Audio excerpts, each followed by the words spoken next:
So last video में हमने Dirac जो फील्ड है उसको क्वांटाइज किया था और हमने स्टैंडर्ड जो कम्यूटेशन रिलेशंस होती हैं उनको पोस्टुलेट किया था डिराक फील्ड के और उसके कॉन्जुगेट मोमेंटम के बीच में। और हमने ऐसे उनके जो ऑसिलेटर्स हैं यानी कि ए और बी और ए डैगर और बी डैगर उनके दरमियान ऐसे कम्यूटेशन रिलेशंस पोस्टुलेट किए थे सच दैट कि हमें वही कम्यूटेशन रिलेशंस वापस मिल गए थे जो कि हमने डिराक फील्ड और उसके कॉन्जुगेट मोमेंटम के लिए पोस्टुलेट किए थे। लास्ट वीडियो के एंड में मैंने ये कहा था कि इन कंप्यूटेशन रिलेशंस के अंदर एक प्रॉब्लम है और वो प्रॉब्लम क्या है वो अब हम देखते हैं। तो अगर मैं डिराक फील्ड का एक्सप्रेशन दोबारा से लिखूँ, इसकी जनरल सोल्यूशन का एक्सप्रेशन,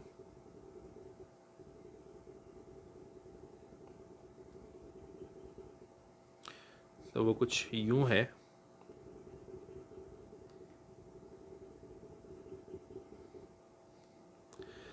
इसमें एक चीज़ जो देखने की ज़रूरत है वो ये है कि डिराक फील्ड जो है ये स्पेस पे भी डिपेंड करती है और ये टाइम पे भी डिपेंड करती है। तो इसका मतलब ये है कि ये हम हाइजेनबर्ग पिक्चर की बात कर रहे हैं, बिकॉज हाइजेनबर्ग पिक्चर में क्वांटम मैकेनिक्स में होता ये है कि एक जो ऑब्जर्वेबल है वो या ऑपरेटर जो है वो टाइम डिपेंडेंट होता है।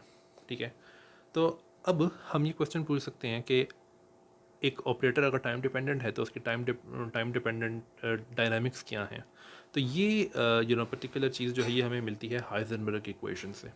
हाइजेनबर्ग इक्वेशन क्या है? हाइजेनबर्ग इक्वेशन ये है कि सपोज करो कि एक ऑपरेटर ओ है, ऑपरेटर ओ है, राइट। तो इसकी जो टाइम डिपेंडेंट इक्वेशन, जो टाइम डिपेंडेंट डायनामिक्स जो हैं इसकी, वो कुछ यूँ होंगी। वो इस इक्वेशन से एक तरह से आप कह सकते हो कि गवर्न होंगी, राइट। सो जो टाइम डेरिवेटिव है वो ओ का विद रिस्पेक्ट टू टी, वो प्रोपोर्शनल है उस ऑपरेटर के कम्यूटेटर के हैमिल्टोनियन के साथ।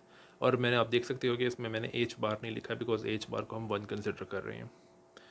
सो अब इसका मतलब ये है कि जो टाइम डिपेंडेंस होनी चाहिए है यू की, वो इक्वल होनी चाहिए यू का जो कम्यूटेटर है हैमिल्टोनियन के साथ। हमें अभी तक हैमिल्टोनियन का जो डिराक हैमिल्टोनियन है यू की साई की टर्म्स में या फिर ए और ए बार की टर्म्स में, ए और ए डैगर और बी डैगर की टर्म्स में हमने अभी तक वो डिराइव नहीं किया है। लेकिन हम कुछ प्रॉपर्टीज़ डिराइव करना चाहते हैं सिर्फ इस पर्टिकुलर इक्वेशन ऑफ मोशन से।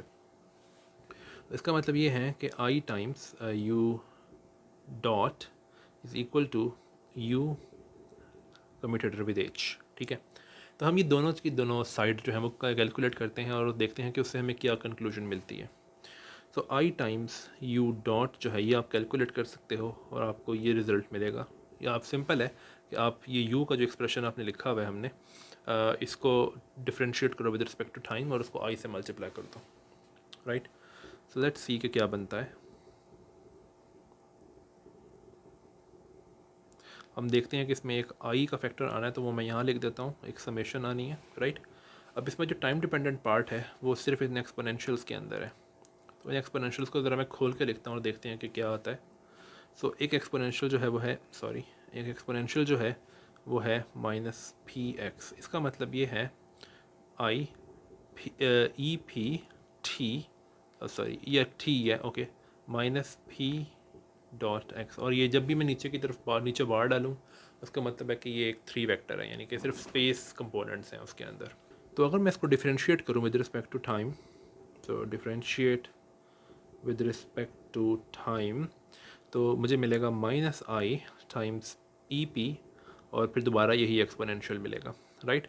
और इसी तरीके से आप देख सकते हो कि अगर मैं इसको डिफ्रेंशिएट करता विद रिस्पेक्ट टू टाइम, यानी कि ऊपर माइनस आई के बजाय आई होता, तो मुझे आई टाइम्स ई पी और फिर यही एक्सपोनेंशियल दोबारा मिलता, राइट। तो ये काफ़ी सिंपल चीज़ें हैं देखने के लिए, तो मैं इनको यूज़ करूँगा ये ई पी का, सॉरी साई का डेरिवेटिव लेने के लिए विद रिस्पेक्ट टू टी। सो इसमें एक आएगा ए पी एस, और पहले वाली टर्म में आप देख सकते हो यहाँ पे कि यहाँ पे है minus I E to the power minus I P X, तो हमें मिलेगा minus I times E P, right. So इसको मैं यहाँ लिखता हूँ minus, sorry, minus I times E P A P S minus this thing, और दूसरे में हमें पता है कि हमें आई टाइम्स ई पी मिलना है। सॉरी यहाँ पे USP भी है, वो मैंने लिखा नहीं है, या ओके ऊपर तो लिखा है। तो यहाँ पे VSP भी आएगा और IPX भी आएगा दूसरी टर्म में। लेकिन आप एक चीज़ देख सकते हो कि ये जो हमारे पास यहाँ पे I है, इसको मैं अंदर मल्टीप्लाई कर सकता हूँ।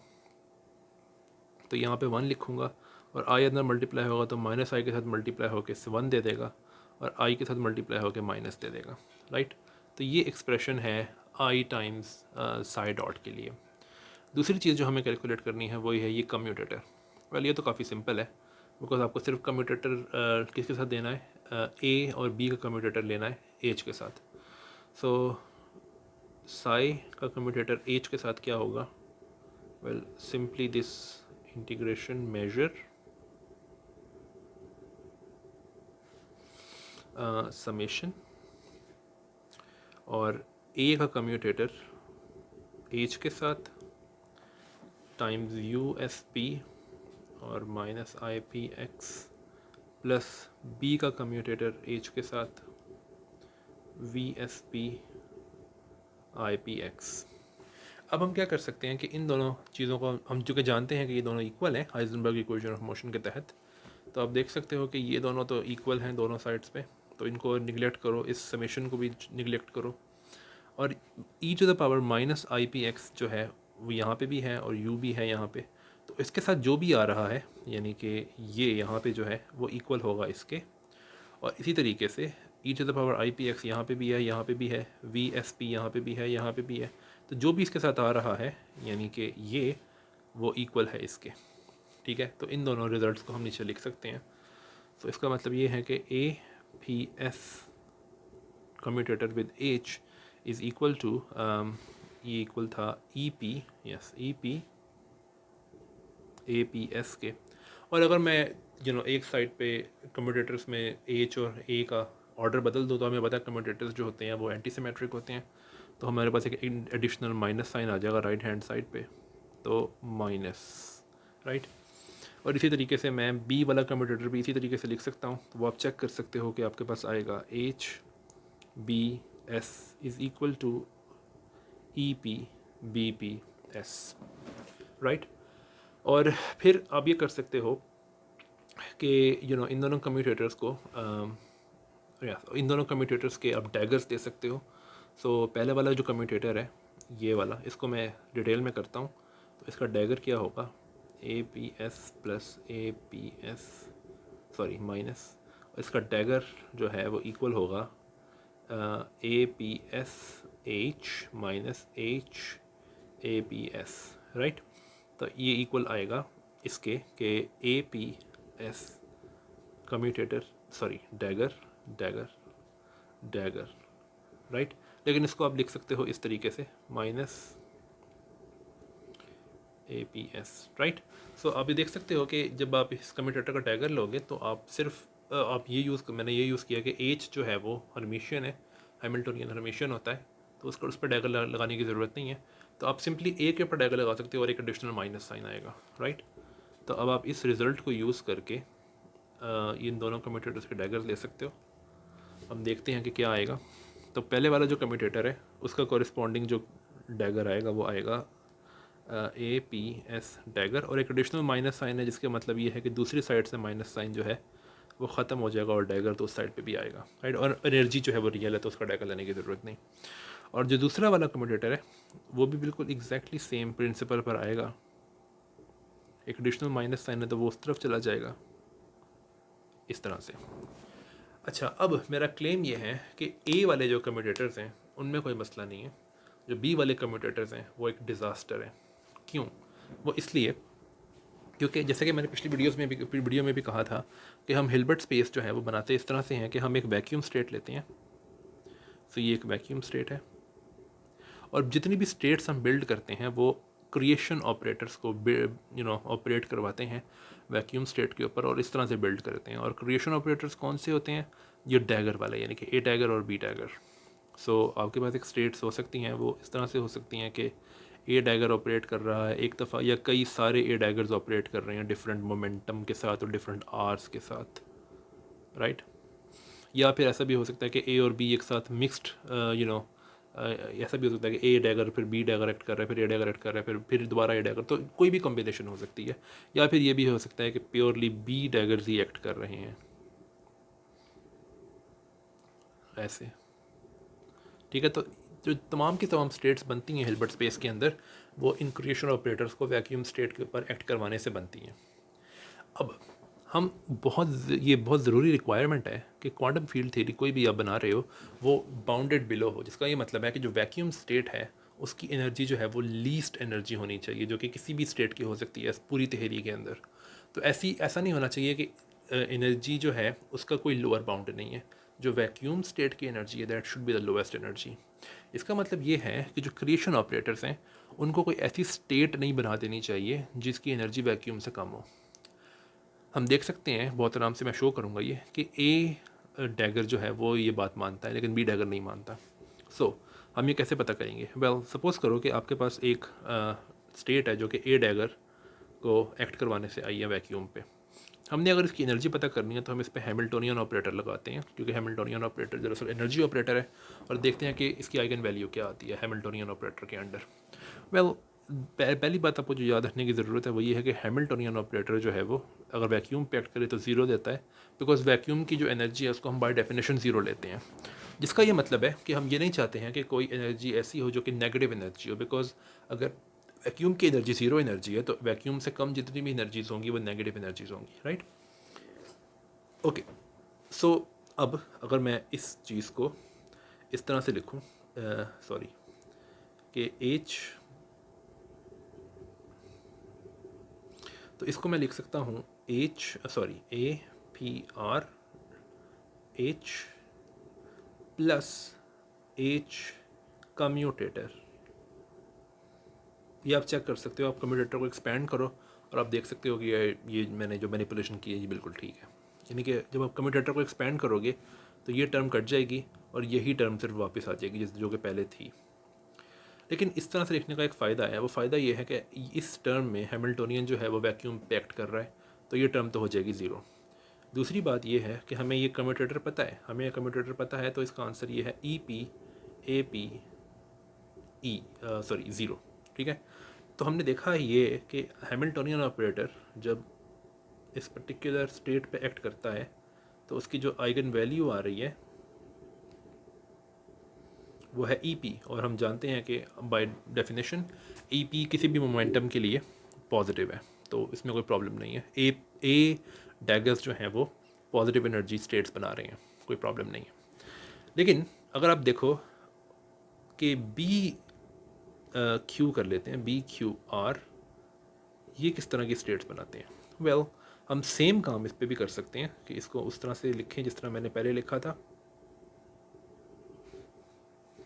Plus commutator of Hamiltonian.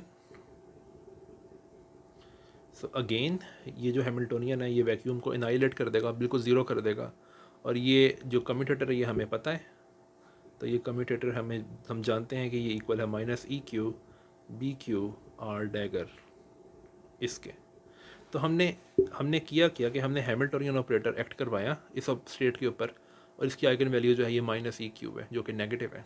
इसका मतलब ये है कि बी और बी डैगर जो हैं ये सॉरी कि जो बी डैगर है वो नेगेटिव एनर्जी स्टेट्स जो है वो क्रिएट कर रहा है, जो कि अलाउड नहीं है क्वांटम फील्ड थ्योरी के अंदर, क्योंकि इससे फिर एक ऐसी थ्योरी बनेगी जो कि जिसका कोई लोअर बाउंड नहीं है। ठीक है, क्योंकि हम जानते हैं कि वैक्यूम जो है वो लोएस्ट एनर्जी स्टेट हो। सो आप ये चीज़ नोट करो यहाँ पे कि वेट, ये नेगेटिव साइन कहाँ से आया है एनर्जी के साथ?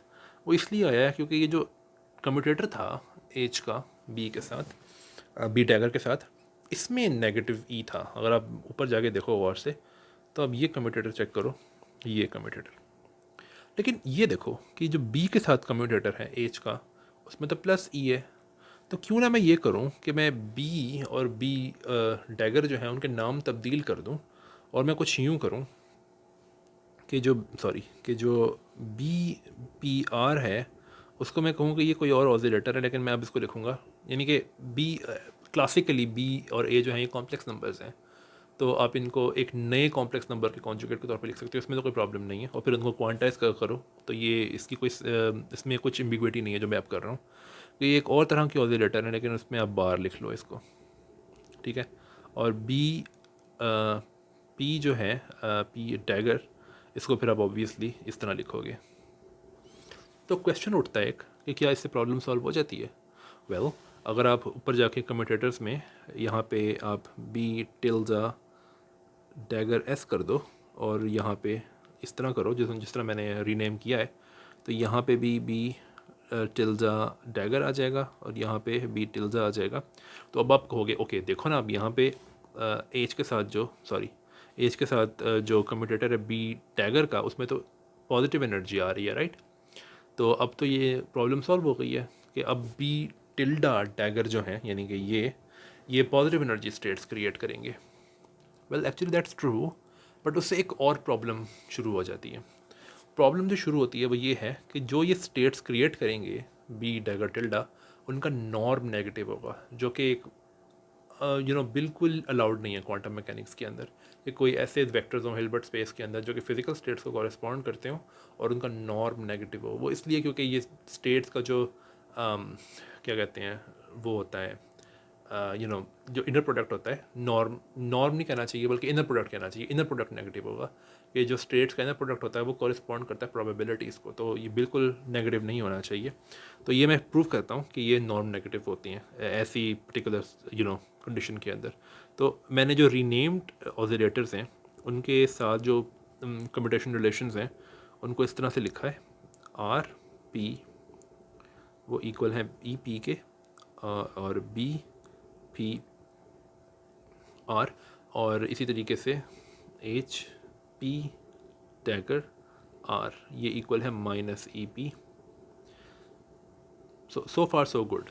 लेकिन अगर आप याद करो तो बी के जो कम्यूटेशन रिलेशन थे वो क्या था, वो इस तरह से था कि B R B Q S dagger, और ये इक्वल था 2 pi cube P minus Q R S के। लेकिन अब मैंने ये किया है कि बी को मैंने बी टिल्डा डैगर कर दिया है और बी डैगर को मैंने बी टिल्डा कर दिया है।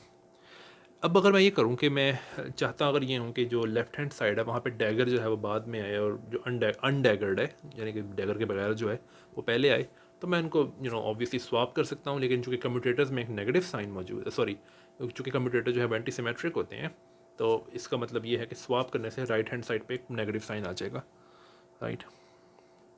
सो मैं अगर एस आर कर दूँ, क्यू और पी कर दूँ और डैगर को बाद में ले आऊँ, तो उससे क्या होगा कि एक नेगेटिव साइन आ जाएगा। अब आप देख सकते हो कि सपोज़ करो कि मैं एक स्टेट क्रिएट करूँ P R tilde dagger vacuum पे एक्ट करके, तो इस स्टेट का नॉर्म मैं अगर लूँ अपने ही साथ इस स्टेट का अगर मैं नॉर्म लूँ तो वो ज़ीरो होगा। कैसे, सॉरी ज़ीरो कह रहा हूँ, नेगेटिव होगा। कैसे? मुझे इसका पहले डुअल स्टेट कैलकुलेट करनी पड़ेगी। वेल वो इक्वल होगी पी के और आर के। लेकिन मैं ये करता हूँ कि मैं इनको ना एस और क्यू कर लेता हूँ और बाद में मैं पी और पी को इक्वल कर सकता हूँ क्यू के और आर को इक्वल कर सकता हूँ एस के। उसकी रीज़न ये है कि अगर मैं ये ना करूँ तो इन्फिनिटीज आना शुरू हो जाती हैं। तो अगर मैं ये कैलकुलेट करूँ अब, तो आप देख सकते हो ये कि ये इक्वल होगा इसके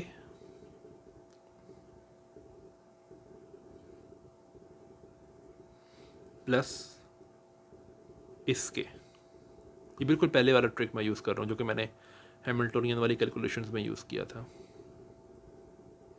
तो हमें पता है कि ये जो बी है ये तो एनाइलेट करता है वैक्यूम को, राइट। जो एनाइलेशन ऑपरेटर्स होते हैं वो अगर आप वैक्यूम पे लगा दो तो वो एनाइलेट करते हैं वैक्यूम को। ये आपको क्लाइंट गॉर्डन वाली थ्योरी से याद होना चाहिए, राइट। तो इसी तरीके से मैं ये याद करवा दूँ आपको कि ए क्यू जो है अगर वो वैक्यूम पे एक्ट करे तो वो एनाइलेट करता है वैक्यूम को, और बी टिल्डा के साथ मैं अभी काम कर रहा हूँ, अगर ये वैक्यूम पे एक्ट करे तो ये बी एनाइलेट करता है वैक्यूम को। ये याद रखने की ज़रूरत है। सो जो चीज़ बचती है वो ये है, और आप देख सकते हो बहुत ही आराम से कि हमें अभी हमने ऊपर देखा है कि माइनस साइन आया था इनके कम्यूटेशन रिलेशंस में, तो वो माइनस साइन जो है वो यहाँ पे भी आ जाता है। राइट। तो वैक्यूम जो है उसका नॉर्म तो 1 है, खैर तो ये 0 देख सकते हो कि नेगेटिव है। मैंने कहा था कि मैं बाद में एस और आर को इक्वल रख सकता हूँ, एस और आर को अब इक्वल रखो तो ये ख़त्म हो जाएगा। पी और क्यू को अगर आप इक्वल रखो तो डेल्टा फंक्शन से इन्फिनिटी आती है, मैंने इसलिए पी और क्यू को इक्वल नहीं रखा था। लेकिन आप देख सकते हो कि चाहे पी और क्यू इक्वल हो भी, तब भी होगा ये नेगेटिव ही, नेगेटिव इन्फिनिटी की तरफ जाएगा, राइट।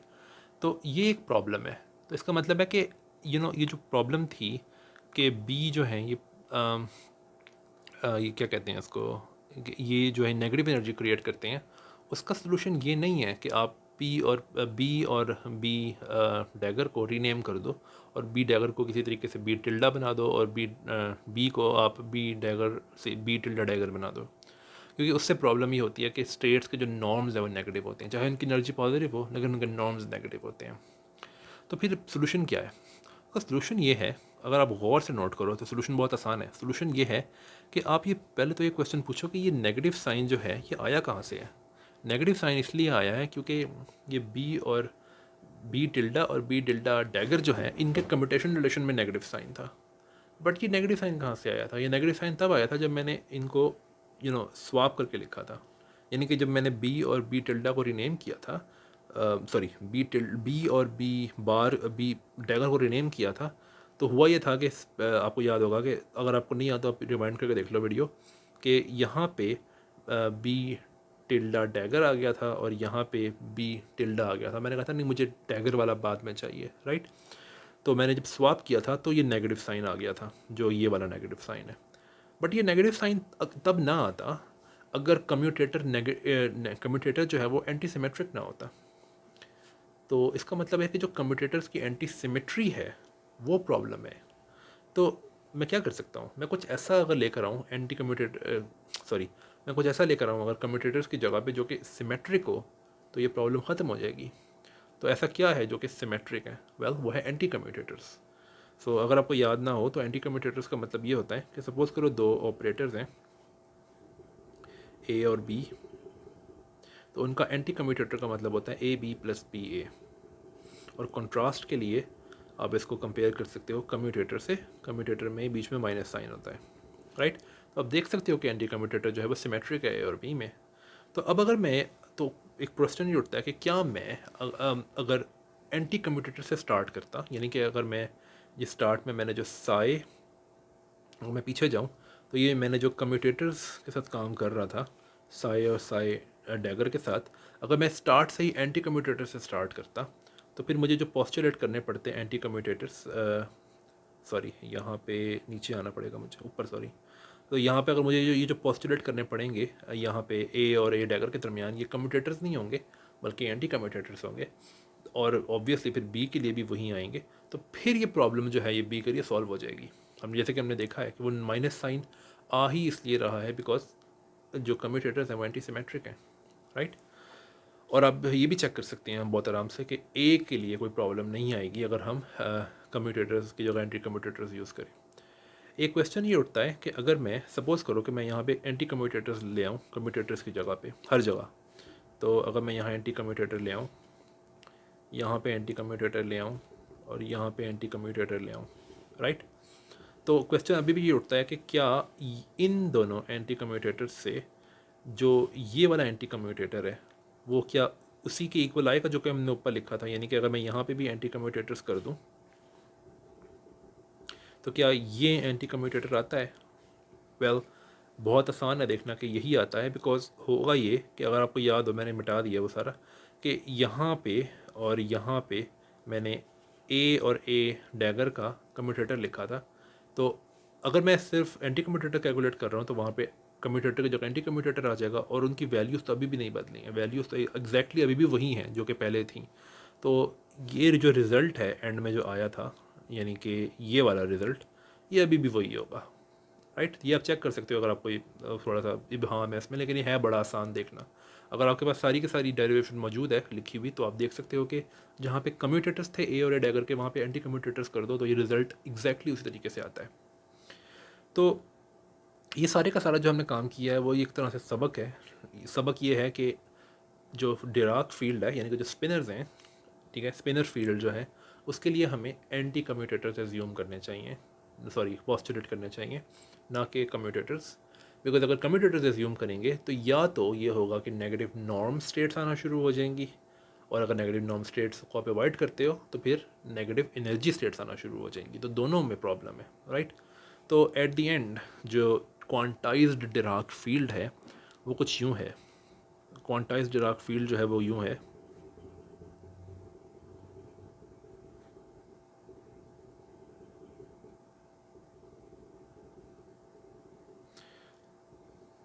सो APS तो ये अभी भी वैसा ही है, ये तो बिल्कुल भी नहीं बदला।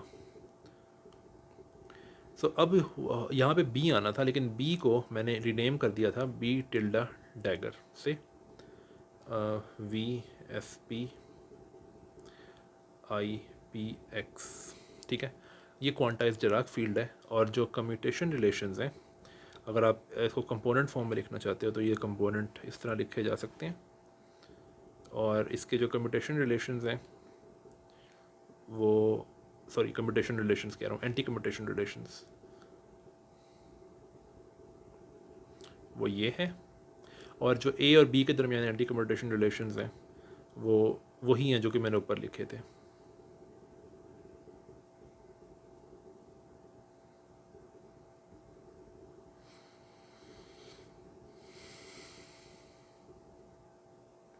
राइट, और B के लिए भी वही हैं, लेकिन मैं वो लिख नहीं रहा। अब चूँकि हमने B और B बार B डैगर को, सॉरी B और B टिल्डा को सिर्फ हमने यूज़ किया था डिफ्रेंशिएट करने के लिए, कि पहले हमने स्टार्ट किया था B से और फिर हमने उसको रीनेम कर दिया था B बार और B टिल्डा। लेकिन अब तो खैर B जो है बिल्कुल निकल गया स्टोरी से, तो अब मैं B टिल्डा को ही सिंपली B कह सकता हूँ, राइट। तो B टिल्डा को आप निकाल दो और आप इसको सिंपली B कह सकते हो। लेकिन जो इम्पोर्टेंट बात है वो ये है कि हमने स्टार्ट किया था यहाँ पे B से, लेकिन अब यहाँ पे B डैगर आ रहा है, तो ये इम्पोर्टेंट बात है कि हमने स्टार्ट किया था B से, लेकिन यहाँ पे आ रहा है अब B डैगर, राइट। तो ये एक बहुत बड़ा डिफरेंस है जो कि स्टार्ट से अब तक आ चुका है, राइट। सो नेक्स्ट वीडियो में हम ये देखेंगे कि इस डिराक क्वांटाइज डिराक फील्ड से जो हम मोमेंटम स्टेट्स बना सकते हैं वो कैसे बनाते हैं, और इसके अलावा हम ये देखेंगे कि डिराक फील्ड का जो स्पिन है वो क्या है। हम वेल आपको मोस्ट प्रोबेबली पहले से ही पता है कि वो उसका आंसर 1/2 है, लेकिन इसको हम क्वांटम फील्ड थ्योरी के रेफरेंस में के फ्रेमवर्क में कैलकुलेट करेंगे कि ये आंसर 1/2 क्यों है, और आंसर 1/2 कब आता है और आंसर -1/2 कब आता है। तो until the next video, bye.